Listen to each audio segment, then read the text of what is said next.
स्वागत है आप सभी का गायत्री विद्या मंदिर सांचौर की ऑनलाइन क्लासेस में।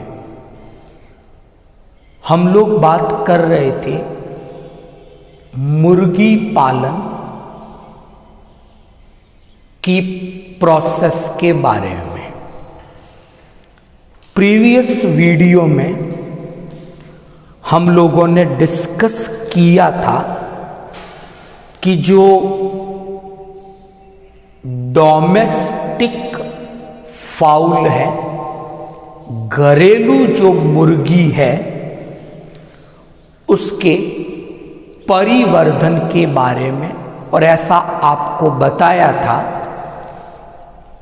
कि डोमेस्टिक फाउल जो है उसका परिवर्धन कुल 21 दिनों में कंप्लीट होता है, जिसमें से पहले 18 दिन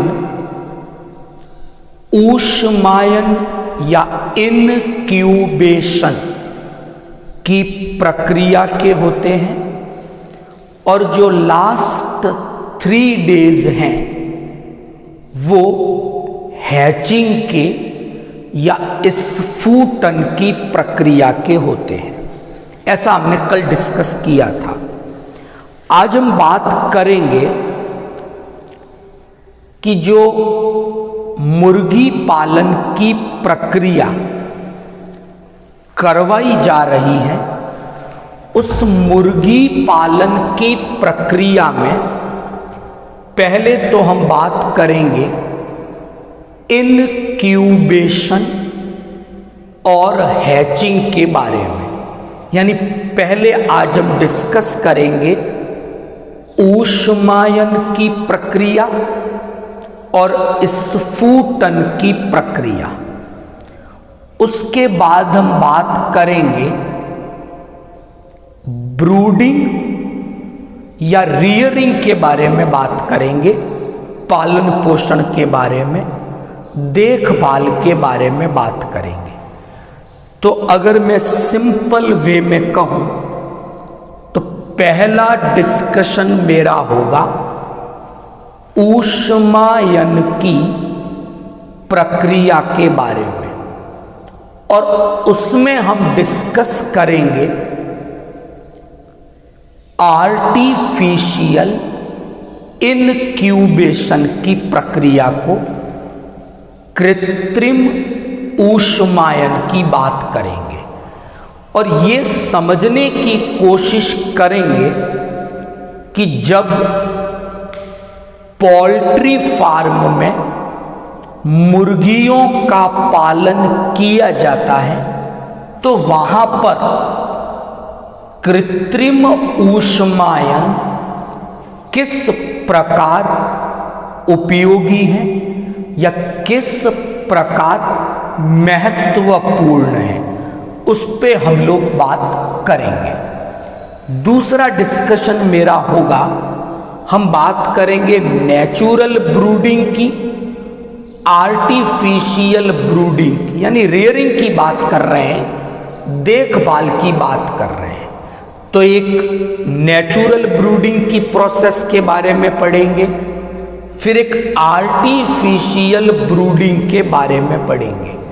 तो जब आर्टिफिशियल ब्रूडिंग करवाते हैं तो वहां जरूरत होती है ब्रूडर हाउस की, या तो वो फ्लोर ब्रूडर होते हैं या वो बैटरी ब्रूडर होते हैं। तो बेसिकली कुछ छोटे छोटे से टॉपिक हैं, वो आज हम डिस्कस कर रहे हैं। तो शुरुआत करता हूं मैं इनक्यूबेशन से, ऊष्मायन से। क्या है ये प्रोसेस और होता क्या है ऊष्मायन में? तो कल हम लोग बात कर रहे थे कि मुर्गी में ऊष्मायन इनक्यूबेशन की जो समय अवधि है वो 18 डेज की है, 18 दिनों की अवधि होती है। अब इस अवधि में क्या होता है कि जो मुर्गी है वो अपने अंडों पर आकर बैठती हैं और अंडों को एक निश्चित ताप उपलब्ध करवाती है, ताकि इस निश्चित ताप पर अंडों में परिवर्धन की क्रियाएं हो सके। तो ये जो प्रक्रिया है जिसमें मुर्गी ने अंडों को परिवर्धन के लिए एक निश्चित ताप उपलब्ध करवाया, इसी प्रक्रिया को हम ऊष्मायन इनक्यूबेशन के नाम से जानते हैं। और इसमें जो समय लग रहा है, जो समय अवधि है डोमेस्टिक फाउल के लिए, वो 18 दिनों की है। जब ये 18 डेज कंप्लीट हो जाते हैं तो स्फुटन की प्रक्रिया होती है और चूजा उस अंडे को तोड़कर बाहर निकल आता है। इसको कहते हैं स्फुटन, और लगभग 3 दिनों का समय इसमें लगता है। एक मुर्गी एक समय में 8 से 10 अंडों का ऊष्मायन कर सकती है। तो क्या किया जाता है पोल्ट्री फार्मिंग में कि जहां मुर्गियां पाली जा रही हैं वहां पर वर्तमान में इनक्यूबेटर ये उपयोग में लिए जाते हैं, और ये इनक्यूबेटर ऊष्मायन की प्रक्रिया में भाग लेते हैं। यानी बिना मुर्गी की सहायता के हम इनक्यूबेटर का प्रयोग करें और अंडों का ऊष्मायन करवा लें। ये एक प्रकार का कृत्रिम ऊष्मायन है, आर्टिफिशियल इनक्यूबेशन की बात की हमने। तो क्या कारण है कि पोल्ट्री फार्मिंग में कृत्रिम ऊष्मायन या उसके लिए जो इनक्यूबेटर है उसका उपयोग किया जाता है। ये मैं डिस्कस कर रहा हूं कि वर्तमान में बिना मुर्गी की सहायता के ही इनक्यूबेटर को काम में लेकर अंडों का इनक्यूबेशन करवाया जाता है। तो इस कृत्रिम ऊष्मायन के फायदे क्या हैं मैं वो बात कर रहा हूं। तो मैं बेसिकली 4 एडवांटेज, 4 फायदों की बात कर रहा हूं, और इन्हीं 4 कारणों को ध्यान में रखते हुए वर्तमान में पोल्ट्री फार्म में कृत्रिम ऊष्मायन विधि या इनक्यूबेटर ऊष्मायत्र उपयोग में लिए जाते हैं। पहली बात कि जब हम कृत्रिम ऊष्मायन करवाते हैं, आर्टिफिशियल इनक्यूबेशन करवाते हैं या हम इनक्यूबेटर का उपयोग करते हैं, तो उसका पहला फायदा एक साथ कई सारे अंडों का इनक्यूबेशन करवाया जा सकता है। जबकि अगर हम मुर्गी की सहायता से ऊष्मायन करवाते हैं तो केवल 8 से 10 अंडों का ही ऊष्मायन संभव हो पाता है। लेकिन इनक्यूबेटर में या कृत्रिम ऊष्मायन में हम एक साथ कई अंडों का ऊष्मायन या इनक्यूबेशन करवा सकते हैं। एक चीज हो गई। नंबर 2, जो इनक्यूबेटर है उसमें ऐसी व्यवस्था है कि अंडों को दूर दूर रखा जा सकता है। तो अगर किसी एक अंडे में किसी प्रकार का कोई संक्रमण हुआ है तो दूसरे अंडों में उन संक्रमणों की कोई संभावना नहीं है। लेकिन जब मुर्गी के द्वारा ऊष्मायन करवाया जाता है तो सब अंडे पास पास हैं, तो अगर किसी एक अंडे में भी संक्रमण है तो दूसरे अंडों में संक्रमण की संभावनाएं बढ़ जाती है, लेकिन इसमें ऐसा नहीं होता। तीसरी बात, इनक्यूबेटर में हम किसी भी समय पर किसी भी मौसम में ऊष्मायन करवा सकते हैं आवश्यकता अनुसार। हमें जैसी आवश्यकता है या जैसी हमारी रिक्वायरमेंट है, हम उस रिक्वायरमेंट के अकॉर्डिंग इनक्यूबेशन ऊष्मायन इनक्यूबेटर में करवा सकते हैं। लेकिन सामान्य जो प्राकृतिक ऊष्मायन का तरीका था जिसमें मुर्गी काम कर रही थी, उसमें ऐसा संभव नहीं हो पाता है। 3 महत्व हुए। लास्ट, जो इनक्यूबेटर है जिसमें हम कृत्रिम ऊष्मायन करवा रहे हैं, ये तकनीक थोड़ी सस्ती है क्योंकि इसमें आपको मुर्गियां पालने की ज़्यादा आवश्यकता नहीं है। जब ज़्यादा मुर्गियां पालने की आवश्यकता नहीं है तो आपका खर्चा कम हो जाता है। जबकि जब मुर्गियां ऊष्मायन करती हैं इनक्यूबेशन, तो हर 8 से 10 अंडों के ऊष्मायन के लिए एक मुर्गी की आवश्यकता है, इसलिए वो पालन का जो खर्चा है वो बढ़ जाता है। तो ऐसे कुछ कारणों को देखते हुए पोल्ट्री फार्मिंग में वर्तमान में कृत्रिम ऊष्मायन या इनक्यूबेटर उपयोग में लिए जाते हैं। क्लियर? अब हम बात करेंगे ब्रूडिंग की, रियरिंग की, देखभाल करने वाली बात कर रहा हूं कि स्फुटन हुआ, चूजे बाहर निकल आते हैं। इन चूजों का पालन पोषण करना, इनकी देखभाल करना, ये सब कुछ रियरिंग का हिस्सा है। Is that clear? तो ये रियरिंग 2 प्रकार की है, प्राकृतिक, कृत्रिम।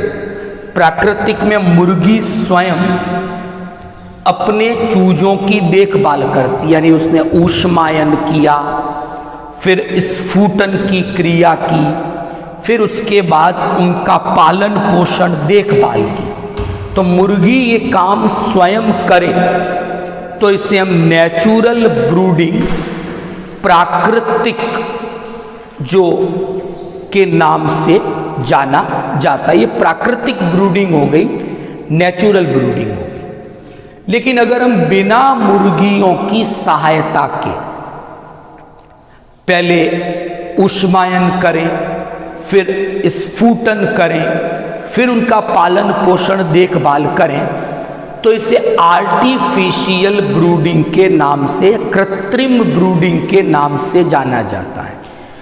तो वर्तमान में पोल्ट्री फार्मिंग में आर्टिफिशियल ब्रूडिंग, इस विधि को प्राथमिकता दी जाती है या उपयोग में लिया जाता है।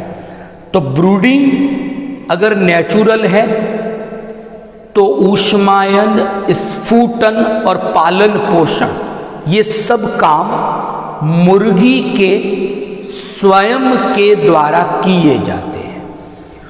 अगर कृत्रिम ब्रूडिंग है, आर्टिफिशियल ब्रूडिंग है, तो ऊष्मायन के लिए इनक्यूबेटर काम में आएंगे, स्फुटन के लिए हैचर्स काम में लिए जाते हैं, और फिर देखभाल करने के लिए ब्रूडर्स हाउस काम में आते हैं। तो यहाँ 3 तरह के उपकरण हैं या 3 तरह की युक्तियां हैं, वो आर्टिफिशियल ब्रूडिंग में काम आती हैं। जैसे ऊष्मायन के लिए हम काम में लेंगे इनक्यूबेटर।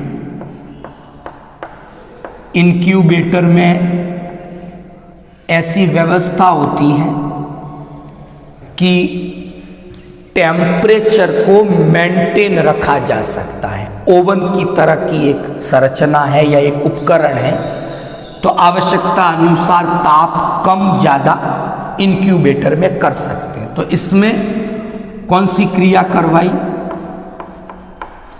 इसमें परिवर्धन की हम ऊष्मायन की प्रक्रिया करवाते हैं। दूसरा जो युक्ति है, उपकरण है, ये हैचर्स है। हैचर्स में हैचिंग या हिंदी में जिसे हम कहते हैं स्फुटन की क्रिया करवाते हैं। तीसरा आपका जो युक्ति है वो है ब्रूडर हाउस। ब्रूडर हाउस में पालन पोषण है, देखभाल है। तो यहाँ पर चूजों का पालन पोषण या उनकी सार संभाल की जाती है। तो जब भी हम बात करते हैं आर्टिफिशियल ब्रूडिंग की, कृत्रिम ब्रूडिंग की, तो हमें ये 3 युक्तियां, डिवाइसेस काम में लेनी होती है। ऊष्मायन के लिए इनक्यूबेटर काम में लेना होता है, स्फुटन के लिए हैचर्स काम में लेने होते हैं, और पालन पोषण सार संभाल देखभाल के लिए ब्रूडर्स हाउस काम में लिए जाते हैं। और एक चीज और क्लियर करें कि वर्तमान में पोल्ट्री फार्मिंग में प्राथमिकता दी जाती है आर्टिफिशियल ब्रूडिंग को, कृत्रिम ब्रूडिंग को, जिसके कुछ महत्व मैंने पहले भी डिस्कस किए। संक्रमण का खतरा नहीं है, एक साथ कई अंडों का ऊष्मायन, स्फुटन, पालन पोषण कर सकते हैं। तो ऐसे कई महत्व हैं इस कृत्रिम ब्रूडिंग के, और इसीलिए वर्तमान में नेचुरल ब्रूडिंग के स्थान पर प्राथमिकता दी जाती है आर्टिफिशियल ब्रूडिंग को। तो इंक्यूबेटर के बारे में मैंने पढ़ाया आपको, हैचर्स की बात की, इसमें केवल स्फुटन होता है। तो स्फुटन हो उससे पहले आपको तैयार करने होते हैं ब्रूडर हाउस। तो ब्रूडर हाउस क्या है? इनमें चूजों को रखा जाता है, उन्हें तेज ठंड है, तेज गर्मी है, वर्षा है, ऐसी स्थितियों से सुरक्षित रखा जाता है। तो ये ब्रूडर्स हाउस 2 प्रकार के काम में लिए जाते हैं। एक को कहते हैं फ्लोर ब्रूडर, एक को कहते हैं बैटरी ब्रूडर। चलो पहले बात करते हैं फ्लोर ब्रूडर की। क्या है ये स्ट्रक्चर? कि इसमें क्या करते हैं, बांस की बनी हुई एक टोकरी नुमा संरचना होती है। इस बांस की बनी हुई टोकरी में गोबर लिपी जाती है, और फिर इस गोबर के सूख जाने पर ये आपका तैयार हो गया फ्लोर ब्रूडर। स्फुटन के बाद जो चूजे विकसित होते हैं उन्हें इस फ्लोर ब्रूडर में रखा जाता है, जहां ये वर्षा, उच्च ताप, अधिक ठंड, तेज हवा, इनसे सुरक्षित बने रहते हैं। और इसी फ्लोर ब्रूडर में इन चूजों को पर्याप्त पोषण दिया जाता है, और इन्हीं फ्लोर ब्रूडर में इनकी ग्रोथ, वृद्धि होती है। तो फ्लोर ब्रूडर आपको समझ में आए, समय समय पर इन फ्लोर ब्रूडर की सफाई की जाती है, इन्हें सुरक्षित स्थान पर रखा जाता है। तो आगे हम डिस्कस करेंगे कि जो डीप लीटर विधि है मुर्गी पालन की, उसमें ये फ्लोर ब्रूडर्स यूज में लिए जाते हैं। लेकिन जो पिंजरा प्रणाली है, केज सिस्टम है मुर्गी पालन का, उसमें बैटरी ब्रूडर काम में लिए जाते हैं। बैटरी ब्रूडर में क्या होता है, ऐसे एक के ऊपर एक के ऊपर एक कुछ मंजिलें बनी हुई होती है। बैटरी ब्रूडर में ताप कम ज्यादा किया जा सकता है, ऑटोमेटिक सिस्टम है ऐसा। साफ सफाई की भी पर्याप्त व्यवस्था होती है बैटरी ब्रूडर में, और सबसे ऊपर की और सबसे छोटी आयु के चूजे इसमें रखे जाते हैं। तो फ्लोर ब्रूडर की तुलना में बैटरी ब्रूडर अधिक बेहतर युक्ति है, लेकिन ये ज़्यादा महंगी है।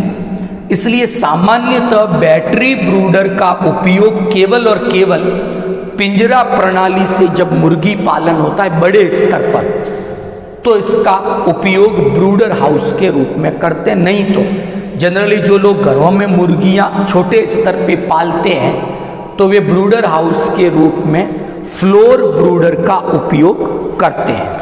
तो आज हमने कुछ डिवाइसेस की बात की जिनका उपयोग मुर्गी पालन के लिए किया जाता है। तो आज का लेक्चर आपको समझ में आया होगा। कल हम इस टॉपिक के लास्ट पार्ट को डिस्कस करेंगे। उसमें बेसिकली हम पहली बात तो ये डिस्कस करेंगे कि मुर्गी पालन की डीप लीटर विधि क्या है और मुर्गी पालन की पिंजरा प्रणाली विधि क्या है, और क्या कारण है कि वर्तमान में पिंजरा प्रणाली विधि को ज्यादा उपयोग में लिया जाता है। फिर हम बात करेंगे मुर्गियों के आहार के बारे में कि जब पोल्ट्री फार्मिंग में मुर्गियां पाली जाती हैं तो उन्हें किस प्रकार के आहार भोजन दिए जाते हैं। Thank you all of you.